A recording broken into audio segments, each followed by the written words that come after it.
Olá pessoal, tudo bem? Meu nome é Luiz Patusco, para aqueles que ainda não me conhecem. Hoje estou aqui com vocês para discutir um caso que foi colocado no Facebook, uma enquete, em que foi selecionada uma radiografia de tórax e foi perguntado se aquela radiografia ela seria compatível com um quadro de pneumonia ou com um quadro de neoplasia.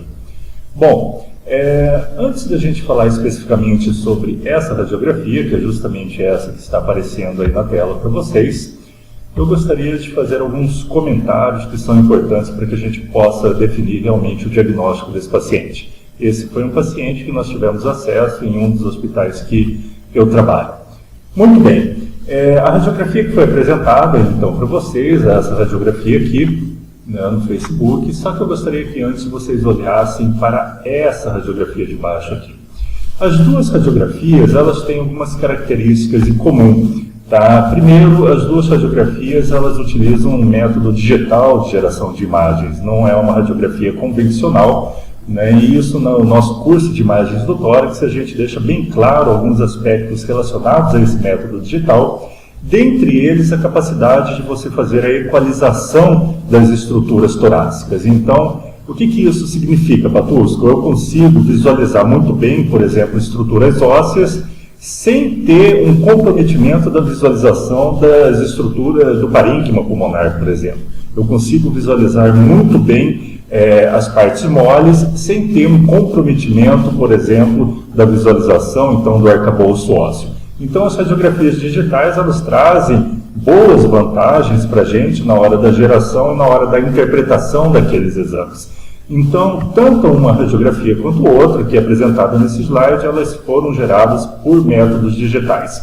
Esses métodos digitais, já que você equaliza bem diversas estruturas do tórax, se você não está habituado com essa técnica, isso pode acabar gerando algumas confusões. E uma das confusões mais comuns que a gente vê na prática clínica é a interpretação de estruturas anatômicas normais como estruturas patológicas. Então, você visualiza algumas estruturas que deveriam ser visualizadas realmente e elas podem te levar a uma falsa, uma interpretação errada de que aquilo seria uma alteração, seria uma patologia. Então vejam, eu consigo ver feixes broncovasculares aqui, que são perfeitamente normais, como eu consigo visualizar na nossa radiografia que foi colocada na enquete, e elas podem em algum momento simular algum processo patológico, como por exemplo, uma doença infecciosa, ou mesmo uma infiltração neoplásica, ou mesmo um processo congestivo, veno capilar pulmonar. Outro ponto que eu queria deixar bem claro antes da discussão do caso em si, é que tanto uma radiografia, que é o nosso objeto de estudo, quanto essa outra para comparação, elas foram feitas com incidências e técnicas adequadas, eu diria mais do que isso, incidências e técnicas bastante semelhantes. Por que eu coloquei essa segunda radiografia aqui nessa nossa conversinha, pessoal? Porque a gente vai tentar fazer a justificativa do quadro clínico do paciente em cima dela. De que maneira? Essa é uma radiografia de tórax normal, eu gostaria de lembrá-los, para quem não teve acesso ainda ao meu curso, existe no módulo básico, nas aulas de radiografia de tórax, um dos primeiros tópicos discutidos é a sistemática da interpretação. Então, nós discutimos as incidências radiológicas, as técnicas radiológicas, sob o ponto de vista estritamente clínico, o que é importante para um médico não radiologista saber. E daí nós entramos então na discussão da sistemática, O que é sistematizar a interpretação? Então, é você colocar de forma ordenada a análise do seu exame. Cada eu digo isso no curso e repito aqui para vocês, cada médico, cada fisioterapeuta, cada profissional de saúde que interpreta uma radiografia de tórax, ele tem a sua própria sistemática de interpretação. Esses itens que vocês veem aqui ao lado é a forma como eu faço. Então, normalmente, eu começo analisando as partes moles, depois eu passo para a analisação do arcabouço ósseo, analiso o coração, analiso a aorta, os grandes vasos, faço uma análise do mediastino superior, parto então para os hilos, 80% da sombra dos hilos pulmonares se deve as artérias pulmonares, embora a gente possa lá ter uma massa, de repente uma massa pulmonar de natureza neoplásica, nós podemos ter uma adenopatia, uma linfonodomegalia local, mas 80% da sombra, e lá é uma sombra que provém, né, da artéria pulmonar. E por último, pessoal, eu deixo então para o parênquima pulmonar. Esse tipo de estudo de um exame complementar, ele é bem frequente, né? Então eu faço broncoscopia, os que me seguem aí no canal do Facebook, no Instagram, eu sempre frequentemente disponibilizo algumas imagens da minha prática profissional como endoscopista respiratório. E para que vocês saibam, por exemplo, se eu tenho uma determinada alteração no lobo superior direito e que seria objeto de coleta de um material, por exemplo, uma biópsia, a análise, tecnicamente, ela deve começar, a análise endoscópica, ela deve começar pelo lado esquerdo. Então eu faço uma vistoria do lado esquerdo, uma inspeção do lado esquerdo, daí eu vou para o lado direito, e sendo no lobo superior direito, onde eu deveria, a princípio, coletar esse material, antes eu vou analisar os outros segmentos. Eu analiso o lobo médio, eu analiso o lobo inferior direito. Por último, deixando então o lobo superior direito, onde estaria aquela alteração nesse nosso exemplo, para uma análise final. Como pneumologista, o parênquima pulmonar, ele a princípio, ele é o nosso foco de estudo, né? Não o parênquima pulmonar, mas a área de projeção dos pulmões. Existe uma tendência natural que quando, tanto nós como pneumologistas, como outros colegas de profissão, ao nos depararmos com uma radiografia de tórax, nós tentemos ou sejamos levados a analisar primeiro a área de projeção dos pulmões.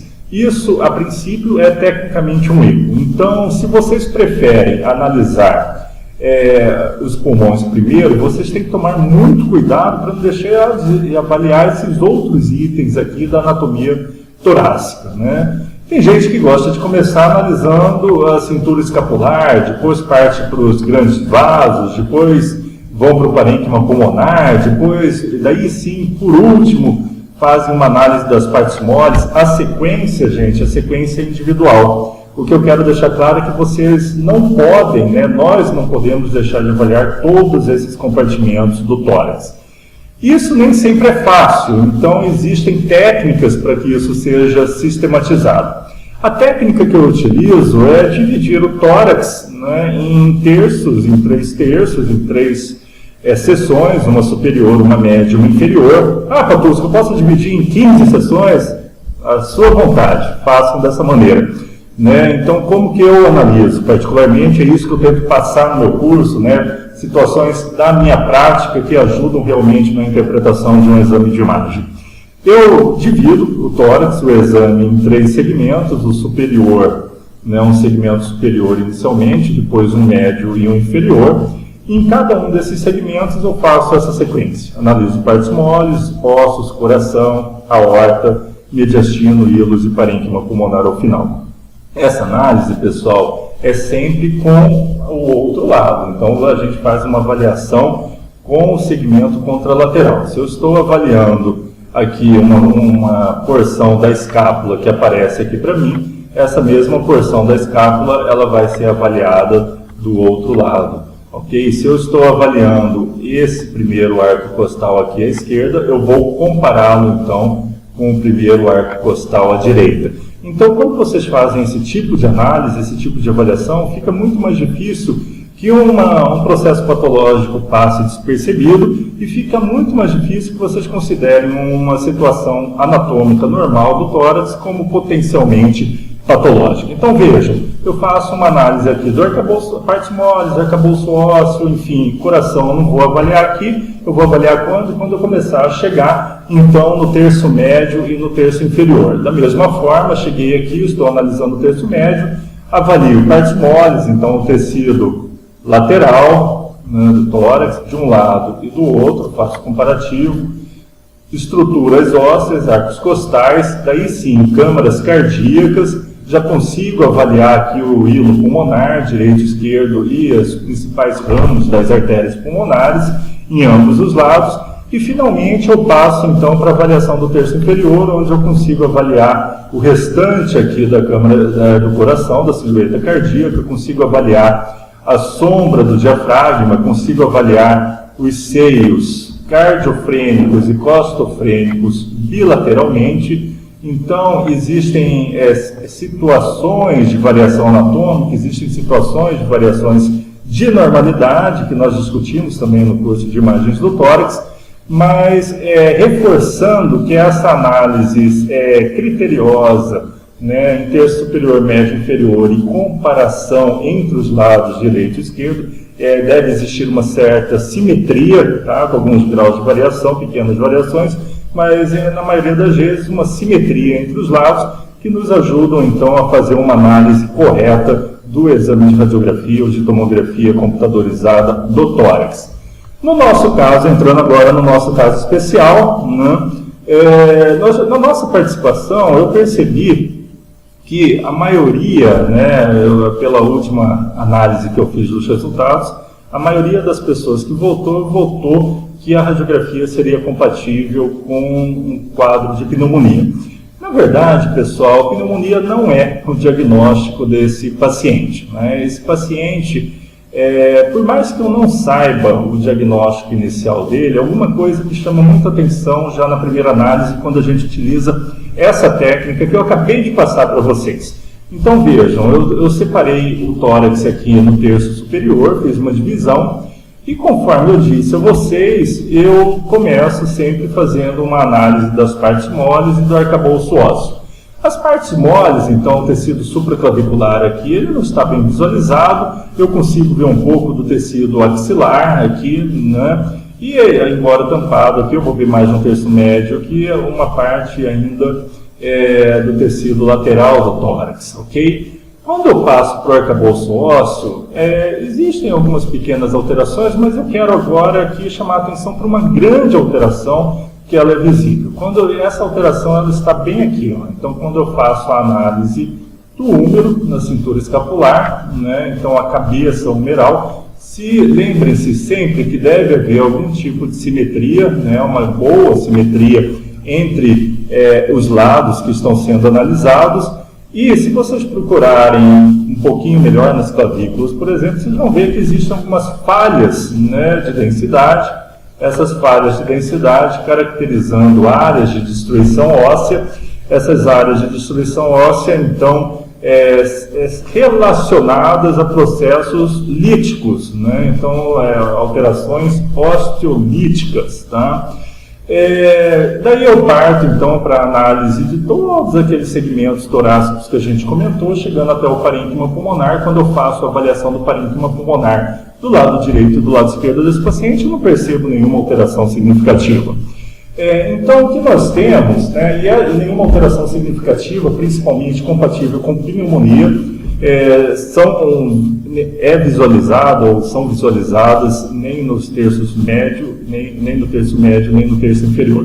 Então o que a gente tem são lesões destrutivas. Esse paciente foi investigado não para um sítio primário torácico e um sítio secundário foi identificado, sendo identificado o diagnóstico, sendo realizado o diagnóstico de linfoma. Então o linfoma, o mieloma múltiplo, existem algumas doenças aí de natureza proliferativa linfóide, que se caracterizam por comprometimento torácico, não necessariamente comprometimento pulmonar.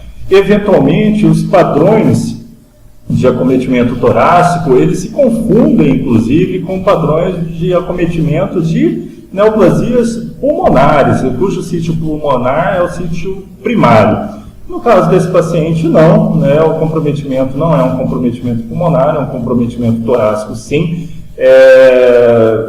identificado, eu diria, melhor dizendo, identificado numa radiografia de tórax, mas onde a grande pista não está na avaliação do parênquima pulmonar. A grande pista está, sim, na avaliação da estrutura óssea, do arcabouço ósseo e principalmente aqui da cintura escapular.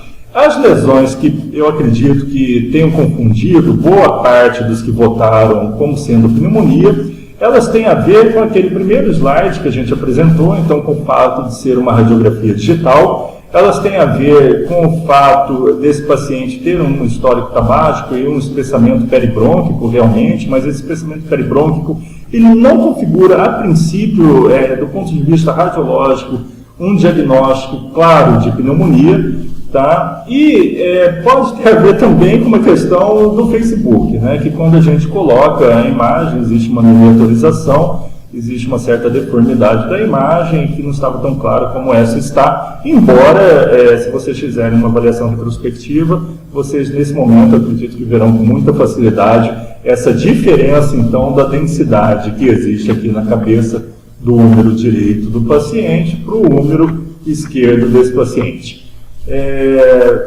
Nós voltaremos, né, com outros casos, acho que são casos interessantes, são casos ilustrativos, casos importantíssimos para a nossa prática clínica, a nossa prática acadêmica diária. Tá? Espero que vocês estejam convencidos, estejam satisfeitos, tenham gostado. Qualquer dúvida, né, os nossos alunos do curso sabem que têm acesso direto a mim, né, pelo Messenger, mas eu estou à disposição também de quem não é aluno, caso queira fazer algum comentário, queira dar alguma sugestão. Estou sempre à disposição de vocês. Foi um prazer e até a próxima. Grande abraço.